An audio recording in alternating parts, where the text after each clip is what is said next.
Assalamualaikum warahmatullahi wabarakatuh. Salam sejahtera. Perkenalkan, nama saya Kurnia Rizky Praditama dari kelas 11 IPS 3 dengan nomor urut absen 21. Di video kali ini saya akan membahas tentang mata pelajaran sejarah Indonesia dengan materi sejarah lahirnya Tentara Nasional Indonesia. Selamat ditonton. Sejarah Tentara Nasional Indonesia atau TNI dibentuk melalui perjuangan bangsa Indonesia untuk mempertahankan proklamasi kemerdekaan Indonesia dari ancaman penjajahan yang ingin kembali berkuasa menjajah Indonesia melalui kekerasan senjata. TNI pada awalnya merupakan organisasi yang bernama Badan Keamanan Rakyat. Kemudian pada tanggal 5 Oktober 1945 menjadi Tentara Keamanan Rakyat atau TKR, dan selanjutnya diubah menjadi Tentara Republik Indonesia atau TRI. Pada masa mempertahankan kemerdekaan ini, banyak rakyat Indonesia membentuk laskar-laskar perjuangannya masing-masing atau perjuangan rakyat daerah.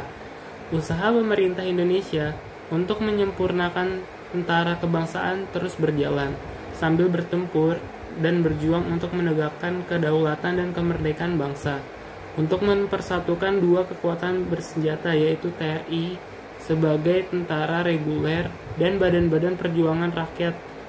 Maka pada tanggal 3 Juni 1947, Presiden Soekarno mengesahkan berdirinya Tentara Nasional Republik Indonesia atau TNI secara resmi. Selanjutnya, periode pembentukan antara tahun 1945 sampai 1947. Yang pertama ada Badan Keamanan Rakyat. Badan Keamanan Rakyat dibentuk pada tanggal 22 Agustus 1945. Pada saat itu, Panitia Persiapan Kemerdekaan Indonesia atau PPKI dalam sidangnya memutuskan untuk membentuk 3 badan sebagai wadah untuk menyalurkan potensi perjuangan rakyat, yang salah satunya adalah Badan Keamanan Rakyat. Badan Keamanan Rakyat merupakan bagian dari Badan Penolong Keluarga Korban Perang atau BPKKP, yang semula bernama Badan Pembantu Prajurit dan kemudian menjadi Badan Pembantu Pembelaan atau BPP. BPP sudah ada dalam zaman Jepang dan bertugas memelihara kesejahteraan anggota-anggota Tentara Pembela Tanah Air atau PETA dan Heiho. Pada tanggal 18 Agustus 1945, Jepang membubarkan PETA dan Heiho. Tugas untuk menampung bekas anggota PETA dan Heiho ditangani oleh BPKKP. Pembentukan BKR merupakan perubahan dari hasil sidang PPKI pada tanggal 19 Agustus 1945 yang telah memutuskan untuk membentuk Tentara Kebangsaan. Pembentukan Badan Keamanan Rakyat diumumkan oleh Presiden Soekarno pada tanggal 23 Agustus 1945. Dalam pidatonya, Presiden Soekarno mengajak pemuda-pemuda bekas PETA, Heiho, Kaigun Heiho, dan pemuda-pemuda lainnya untuk membentuk dan bekerja dalam BKR dan bersiap-siap untuk dipanggil menjadi prajurit tentara kebangsaannya jika telah datang saatnya. Karena pada saat itu, komunikasi antar daerah masih sulit. Tidak semua daerah dapat mendengar pidato Presiden Soekarno. Pada saat itu, mayoritas daerah yang dapat mendengar adalah Pulau Jawa dan tidak semua Pulau Sumatera mendengar. Walaupun tidak mendengar pidato dari Soekarno tersebut, pemuda-pemuda di berbagai daerah membentuk organisasi-organisasi yang kelak menjadi inti dari pembentukan tentara. Pemuda Aceh membentuk Angkatan Pemuda Indonesia di Palembang. Terbentuk BKR, tapi dengan nama yang lain, yaitu Penjaga Keamanan Rakyat. Yang kedua ada Tentara Keamanan Rakyat atau TKR. Menyerahnya Jepang kepada tentara sekutu menyebabkan kedatangan tentara Inggris ke Indonesia. Hal ini dimanfaatkan oleh tentara Belanda untuk kembali ke Indonesia. Situasi ini menjadi mulai tidak aman. Oleh karena itu, pada tanggal 5 Oktober 1945, pemerintah Republik Indonesia mengeluarkan maklumat tentang pembentukan tentara kebangsaan yang diberi nama Tentara Keamanan Rakyat. Pemerintah memanggil berkas Mayor KNIL Oirip Soemiharjo ke Jakarta, dan Wakil Presiden Dr. Handes Muhammad Hatta mengangkatnya menjadi Kepala Staf Umum TKR dengan pangkat Letnan Jenderal dan diberi tugas untuk membentuk tentara. Pada waktu itu, markas tertinggi TKR berada di Yogyakarta. Presiden Soekarno pada tanggal 6 Oktober 1945 mengangkat Supriyaji, seorang tokoh pemberontakan PETA di Blitar, untuk menjadi Menteri Keamanan Rakyat dan pemimpin tertinggi TKR. Akan tetapi, dia tidak pernah muncul lagi sampai awal November 1945, sehingga TKR tidak mempunyai pimpinan tertinggi untuk mengatasi hal ini. Yang kedua ada Tentara Keamanan Rakyat atau TKR. Menyerahnya Jepang kepada tentara sekutu menyebabkan kedatangan tentara Inggris ke Indonesia. Hal ini dimanfaatkan oleh tentara Belanda untuk kembali ke Indonesia. Situasi ini menjadi mulai tidak aman. Oleh karena itu, pada tanggal 5 Oktober 1945, pemerintah Republik Indonesia mengeluarkan maklumat tentang pembentukan tentara kebangsaan yang diberi nama Tentara Keamanan Rakyat. Pemerintah memanggil berkas Mayor KNIL Oirip Soemiharjo ke Jakarta, dan Wakil Presiden Dr. Handes Muhammad Hatta mengangkatnya menjadi Kepala Staf Umum TKR dengan pangkat Letnan Jenderal dan diberi tugas untuk membentuk tentara. Pada waktu itu, markas tertinggi TKR berada di Yogyakarta. Presiden Soekarno pada tanggal 6 Oktober 1945 mengangkat Supriyaji, seorang tokoh pemberontakan PETA di Blitar, untuk menjadi Menteri Keamanan Rakyat dan pemimpin tertinggi TKR. Akan tetapi, dia tidak pernah muncul lagi sampai awal November 1945, sehingga TKR tidak mempunyai pimpinan tertinggi untuk mengatasi hal ini. Maka pada tanggal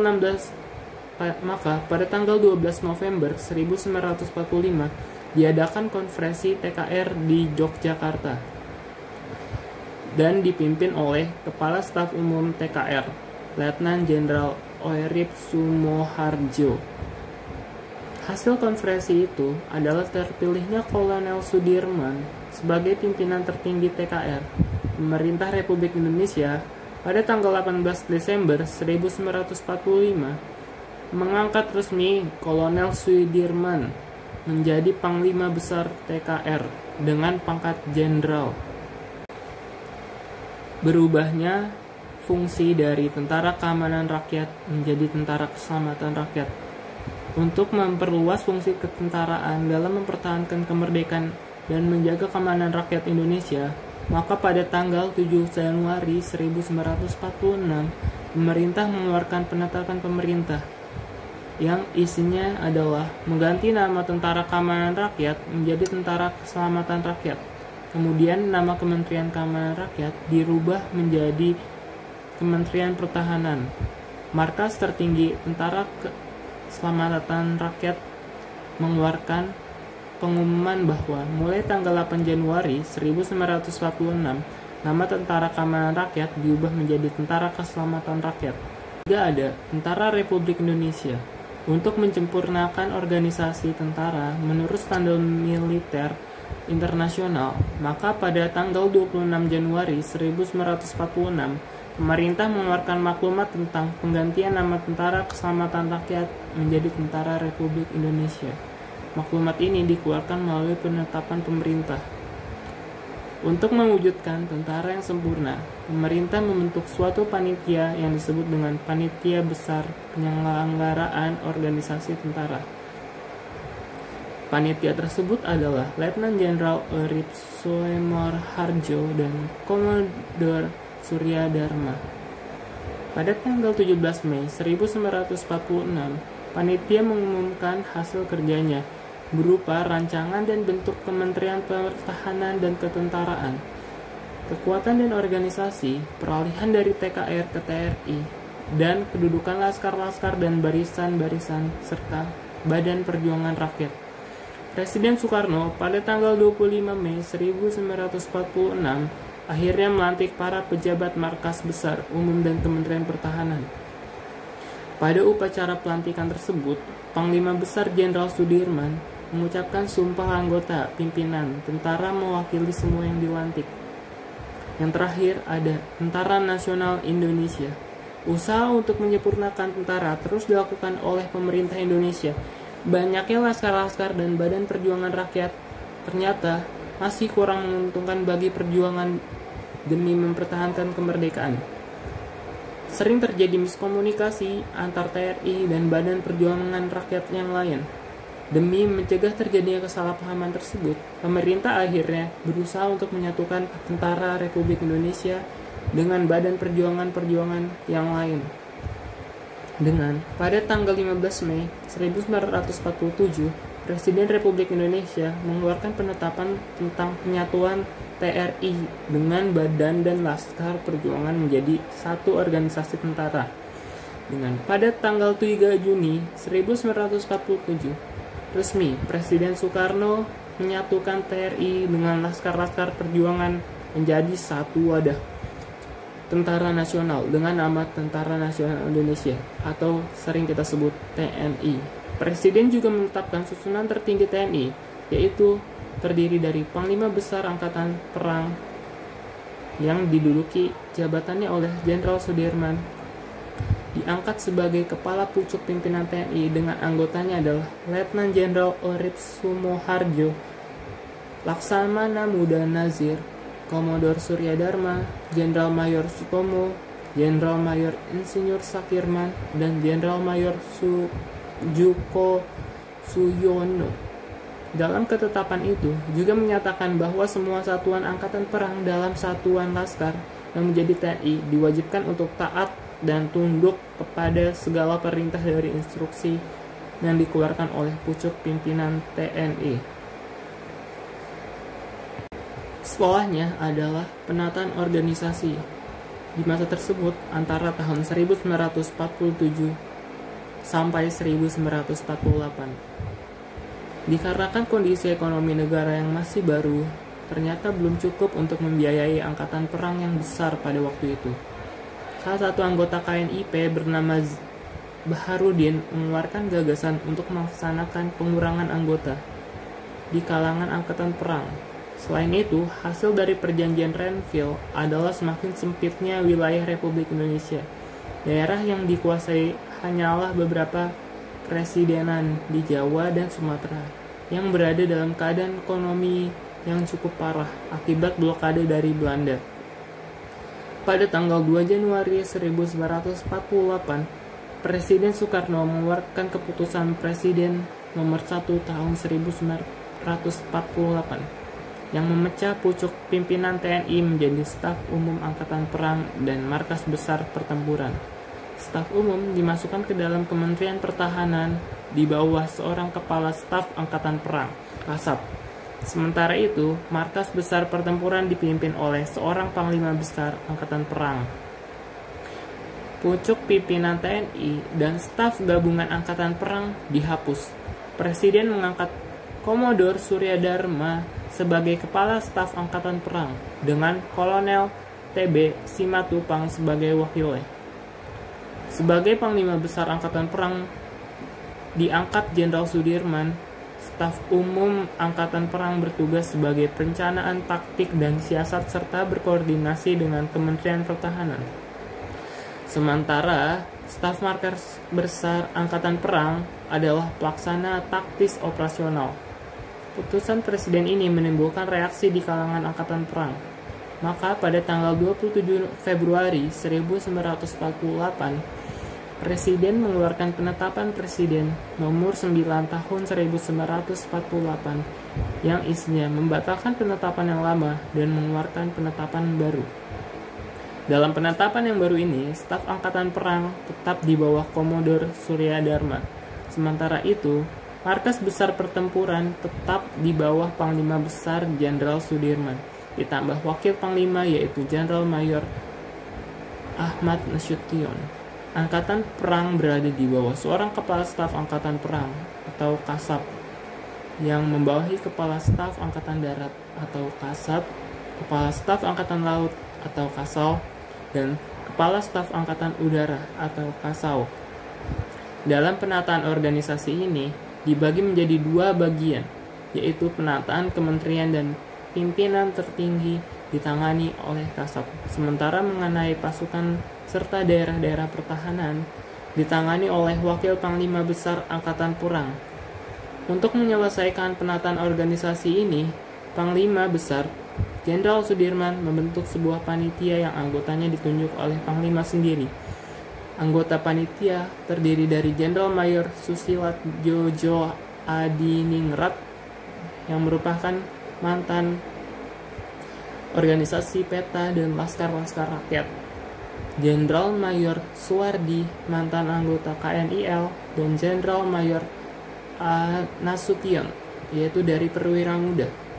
Penataan organisasi TNI selesai pada akhir tahun 1948 setelah Panglima Tentara dan Teritorium Sumatera Kolonel Hidayat menyelesaikan penataan organisasi tentara di Pulau Sumatera.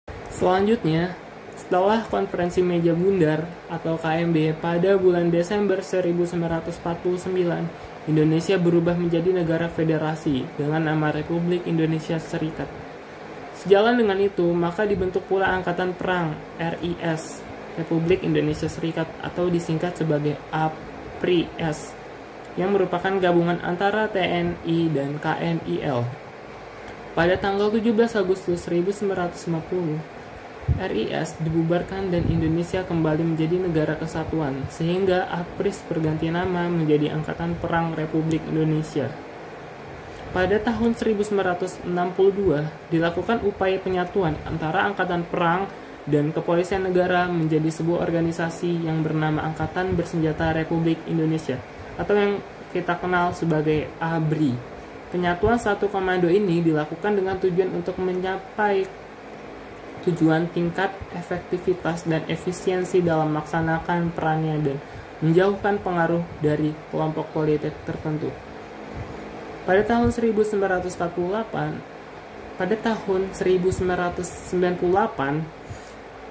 terjadi perubahan situasi politik di Indonesia. Perubahan tersebut berpengaruh juga terhadap keberadaan ABRI, Angkatan Bersenjata Republik Indonesia. Pada tanggal 1 April 1999, secara resmi TNI dan Polri dipisah menjadi institusi yang berdiri sendiri. Sebutan Angkatan Bersenjata Republik Indonesia atau ABRI sebagai tentara dikembalikan menjadi TNI, sehingga Panglima ABRI menjadi Panglima TNI dan organisasi TNI dan polisi berbeda. Sekian, terima kasih.